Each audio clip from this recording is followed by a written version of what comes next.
Chapter 5. What I Heard in the Apple Barrel. "No, not I," said Silver. "Flint was captain, I was quartermaster along of my timber leg. The same broadside I lost my leg, old Pew lost his deadlights. It was a master surgeon, him that amputated me, out of college and all, Latin by the bucket and whatnot. But he was hanged like a dog and sun-dried like the rest at Cassell Castle. That was Robert's men, that was, and comed of changing names to their ships, Royal Fortune and so on. Now, what a ship was christened, so let her stays, I says. So it was with the Cassandra as brought us all safe home from Malabar, after England took the Viceroy of the Indies. So it was with the old walrus, Flint's old ship, as I've seen amuck with the red blood, and fit to sink with gold." "Ah!" cried another voice, that of the youngest hand on board, and evidently full of admiration. "He was the flower of the flock, was Flint." "Davis was a man too, by all accounts," said Silver. "I never sailed along of him. First with England, then with Flint, that's my story, and now here on my own account, in a manner of speaking. I laid by 900 safe from England, and 2,000 after Flint. That ain't bad for a man before the mast, all safe in bank. 'Tain't earning, no, it's saving does it, you may lay to that. Where's all England's men now? I dunno. Where's Flint's? Why, most of 'em aboard here, and glad to get the duff. Been begging before that, some of 'em. Old Pew, as had lost his sight, and might have thought shame, spent £1,200 in a year, like a lord in Parliament. Where's he now? Well, he's dead now and under hatches. But for 2 years before that, shiver my timbers, the man was starving. He begged, and he stole, and he cut throats and starved at that by the powers." "Well, it ain't much use after all," said the young seaman. "'Tain't much use for fools, you may lay to it, that nor nothing," cried Silver. "But now you look here. You're young, you are, but you're smart as paint. I see that when I set my eyes on you, and I'll talk to you like a man." You may imagine how I felt when I heard this abominable old rogue addressing another in the very same words of flattery as he had used to myself. I think, if I'd been able, that I would have killed him through the barrel. Meantime, he ran on, little supposing he was overheard. "Here it is about gentlemen of fortune. They lives rough, and they risk swinging, but they eat and drink like fighting cocks, and when a cruise is done, why, it's hundreds of pounds instead of hundreds of farthings in their pockets.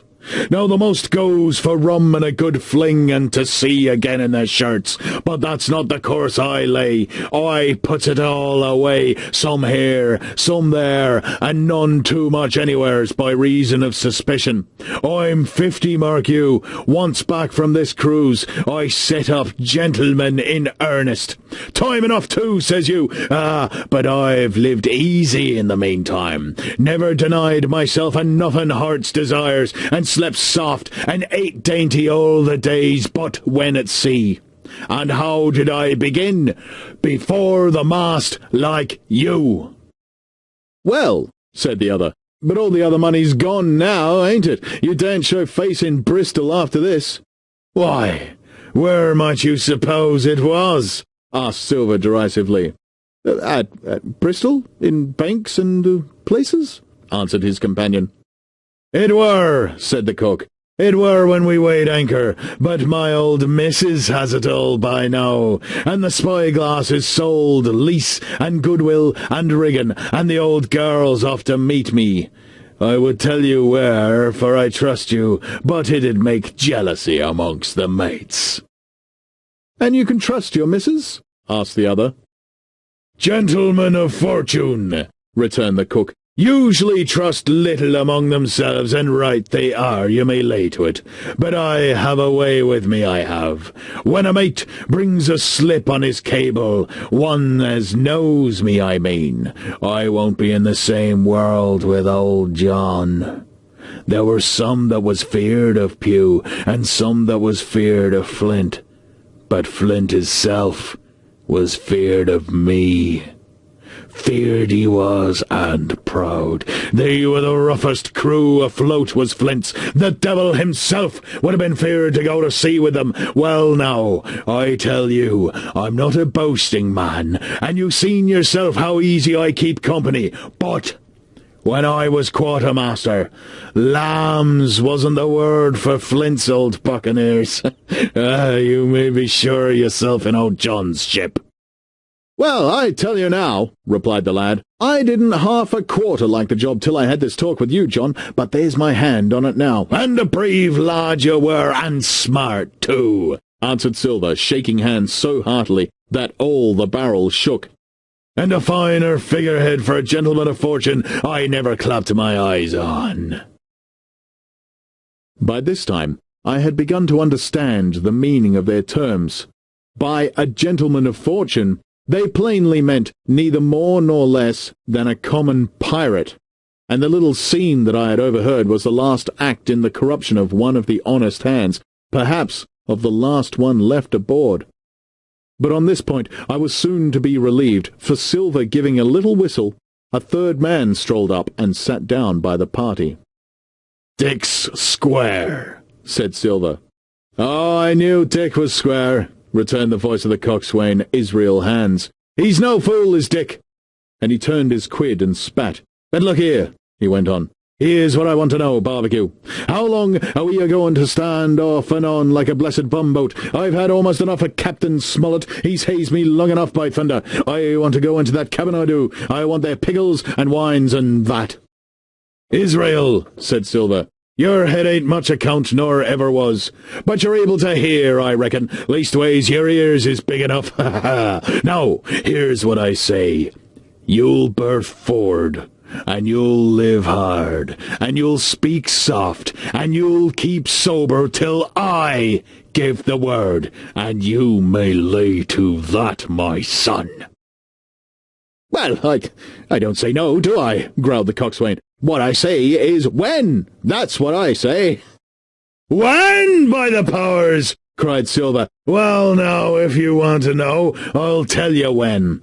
The last moment I can manage, and that's when. Here's a first-rate seaman, Captain Smollett, sails the blessed ship for us. Here's this squire and doctor with a map and such. I don't know where it is, do I? No more do you, says you. Well, then, I mean this squire and doctor shall find the stuff, and help us to get it aboard, by the powers. Then we'll see.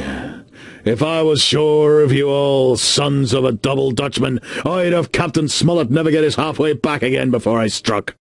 "Why, we're all seamen aboard here, I should think," said the lad Dick. "We're all forecastle hands, you mean," snapped Silver. "We can steer a course, but who's to set one? That's what all you gentlemen split on first and last. If I had my way, I'd have Captain Smollett work us back into the trades at least. Then we'd have no blessed miscalculations and a spoonful of water a day. But I know the sort you are. I'll finish with him at the island as soon as the blunt's on board, and a pity it is. But you're never happy till you're drunk. Split my sides, I've a sick heart to be sailing with the likes of you." "Easy all, Long John," cried Israel. "Who's a crossing of you?" "Why, how many toll ships, think ye now, that I seen laying aboard? And how many brisk lads drying in the sun at Execution Dock?" cried Silver. "And all for the same hurry and hurry and hurry. You hear me? I've seen a thing or two at sea, I have. If you would only lay your course and a point to windward, you would ride in carriages, you would. But not you. I know you. You'll have a mouthful of rum tomorrow and go hang." "Everyone knowed you was a kind of chaplain, John, but there's others as could hand and steer as well as you," said Israel. "They liked a bit of fun, they did. They wasn't so high and dry nohow, but took their fling like jolly companions, everyone." "So," says Silver. "Well, and where are they now? Pew was that sort, and he died a begging man. Flint was, and he died of rum at Savannah. They was a sweet crew, they was, only where are they?" "But," asked Dick, When do we lay them athwart, and what are we to do with them somehow?" "There's the man for me!" cried the cook admiringly. "That's what I call business. Well, what would you think? Put 'em ashore like maroons? That would have been England's way. Or cut 'em down like that much pork? That would have been Flint's, or Billy Bones's." "Billy was the man for that," said Israel. "Dead men don't bite, says he. Well, he's dead now himself. He knows the long and the short of it now. And if ever a rough hand came to port, it was Billy." "Right you are," said Silver. "Rough and ready, but mark you here, I'm an easy man. I'm quite the gentleman, says you. But this time it's serious. Duty is duty, mates. I give my vote death. When I'm in Parliament, riding in my couch, I don't want none of these sea lawyers in the cabinet coming home unlooked for like the devil at prayers. Wait is what I say, but when the time comes, why, let her rip." "John!" cries the coxswain, "you're a man!" "You'll say so, Israel, when you see," said Silver. "Only one thing I claim. I claim Trelawney. I'll wring his calf's head off his body with these hands, Dick," he added, breaking off. "You just jump up like a sweet lad and get me an apple to wet my pipe like." You may fancy the terror I was in. I should have leapt out and run for it if I'd found the strength, but my limbs and heart alike misgave me. I heard Dick begin to rise, and then someone seemingly stopped him, and the voice of Hans exclaimed, "Ah, stow that! Don't you get sucking of that bilge, John! Let's have a go of the rum!" "Dick," said Silver, "I trust you. I got a gauge of the keg, mind. There's the key. You fill a pannikin and bring it up." Terrified as I was, I could not help thinking to myself that this must have been how Mr. Arrow got the strong waters that destroyed him. Dick was gone but a little while, and during his absence Israel spoke straight on in the cook's ear. It was but a word or two that I could catch, and yet I gathered some important news. For beside the other scraps that tended to the same purpose, this whole clause was audible. "Not another man of them'll join." Hence, there were still faithful men on board. When Dick returned, one after another of the trio took the pannikin and drank, one to luck, another with a "Here's to old Flint," and Silver himself saying in a kind of song, "Here's to ourselves, and hold your luff, plenty of prizes and plenty of duff." Just then, a sort of brightness fell upon me in the barrel, and looking up, I found the moon had risen, and was silvering the mizzen top and shining white on the luff of the foresail. And almost at the same time, the voice of the lookout shouted, "Land ho!"